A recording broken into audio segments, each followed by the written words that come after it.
Hello বন্ধুরা, মোহনবাগানকে হারিয়ে Durand সেমিফাইনালে পৌঁছেছে ইস্টবেঙ্গল।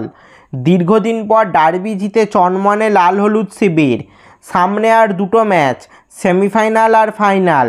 এই দুই ম্যাচ জিতলেই ডুরান্ড চ্যাম্পিয়ন হয়ে যাবে ইস্টবেঙ্গল। তবে ম্যাচ বাই ম্যাচ এগোতে চাইছেন ইস্টবেঙ্গল কোচ অস্কার বুজন। সেমিফাইনালে ইস্টবেঙ্গলের প্রতিপক্ষ কে, কবে কার মুখোমুখি, তাই আজকের ভিডিওতে জেনে নেব। ডুরান্ড সেমিফাইনালে ইস্টবেঙ্গলের প্রতিপক্ষ কলকাতার আরেক দল diamond Harbour FC. East Bengal versus diamond Harbour পরস্পরের মুখোমুখি হবে 20 আগস্ট 2025 বুধবার সন্ধ্যা 7টায়। ইস্টবেঙ্গল ভার্সেস ডায়মন্ড হারবার ম্যাচটি অনুষ্ঠিত হবে কলকাতার সল্টলেক যুবভারতী ক্রীড়াঙ্গন স্টেডিয়ামে। নিচে কমেন্টে লিঙ্ক দিলাম।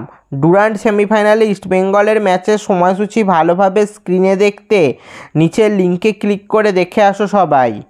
অপর সেমিফাইনালে শিলং লাজংকে 1-0 গোলে হারিয়ে ফাইনালে চলে গেছে নর্থ ইস্ট ইউনাইটেড। তো তোমাদের কি মনে হয়, ইস্টবেঙ্গল কি ডায়মন্ড হারবারকে হারিয়ে ডুরান্ড ফাইনালে যেতে পারবে? তা নিচে কমেন্টে জানাও। আর ম্যাচের স্কোর লাইনই বা কী হতে পারে তাও কমেন্টে জানাও। এই ধরনের ফুটবল রিলেটেড ভিডিও পেতে অবশ্যই চ্যানেলটা সাবস্ক্রাইব করে দাও আর পাশের বেল আইকনটাও বাজিয়ে দাও। ফেসবুক থেকে ভিডিওটা দেখলে পেজটা অবশ্যই ফলো করে দাও।